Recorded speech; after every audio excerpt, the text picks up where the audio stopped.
Hi, let's talk about what is organizational excellence. We're all striving for it. It's this ambiguous term that we're trying to get to as entrepreneurs, as leaders, right? Most of us, as we're growing through our stages of personal and professional growth, have what's called entrepreneurial horror. And that's where you're always waking up in the middle of the night asking yourself, did I make the right decision? Are we going to have money for this investment? Have I done the right thing over there? You're always worried. You're always second guessing. We've all lived it. That's not really organizational excellence. That's probably an organization at risk. So what is it? An organizational excellence is where you've created a company that you can spend 10% doing something and 90% actually being a leader, working on the business versus in the business. You don't have to show up for 3 or 4 months and the business will survive. You have a strong management team that understands your expectations and can operate within the guidelines that you've given them. And you've got great metrics to prove out that you're on track or you need to adjust.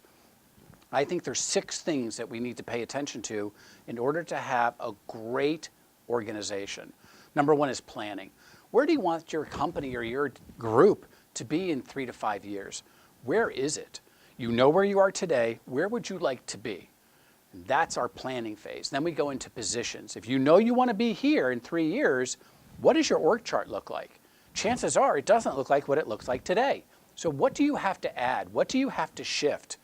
I know for us, we added 3 different departments because we wanted to be here in 3 years and we didn't have a lot of what we wanted to do. So we went and really hired the people, invested in the technology in those particular departments. So position is important. Once you understand what's the org chart look like, what's the positions look like, then the 3rd P is people. We want to make sure that we have the very best people in every role. They may be coming from other parts of the organization, or you're going to have to go to the outside and bring in the best people. So how do you hire them? How do you onboard them? How do you coach them? How do you motivate them? Right? People are really your greatest asset. So how do we find them? How do we motivate them? Throughout the process. Our 4th P is process. So now that we've got a new 3-year goal and we understand what is it going to take, what processes do we need in order to make sure that we hit that 3-year goal? If we have a lot of new departments, you're going to need new process. But you also have existing departments that probably don't have either process that's been checked up recently, maybe they did 3 years ago, but you really need to tighten that up so people know what steps do I need to follow in order to just blow through your expectations. My 5th P is Performetrics. And what is that?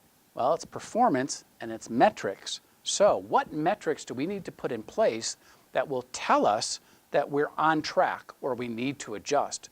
And those metrics should be really geared towards the processes that you put in place. And that way they're connected. It's a symbiotic relationship, but you'll always know that you're tracking the right thing. It'll give you plenty of opportunity to adjust either way. Our 6th P is passion. And passion really comes from you because it trickles down. And it doesn't mean you have to be the cheerleader. It doesn't mean that you have to be the best at everything that you do. What it does mean is that you're passionate about where you want to be in 3 years. You're passionate about the org chart. You're passionate about the people that you've brought in. You believe in the journey. And your confidence and conviction is contagious. And that's key. Because if you don't believe it and you're not passionate, how do you expect anyone else on your team to be passionate? So when we're talking about organizational excellence, we're talking about becoming the best we can be in each of these 6 areas. Now, we've broken up for you 24 steps that go through these 6 areas that you can figure out the what do I need to do, and then we've combined it with how do you do it. And if you go through these 24 steps, again and again. And what I mean by that is you can't say, hey, we've gone through 24 steps. We're excellent. Well, you've got to maintain that. That's like saying we've won the Super Bowl, so why practice next year? It doesn't work that way.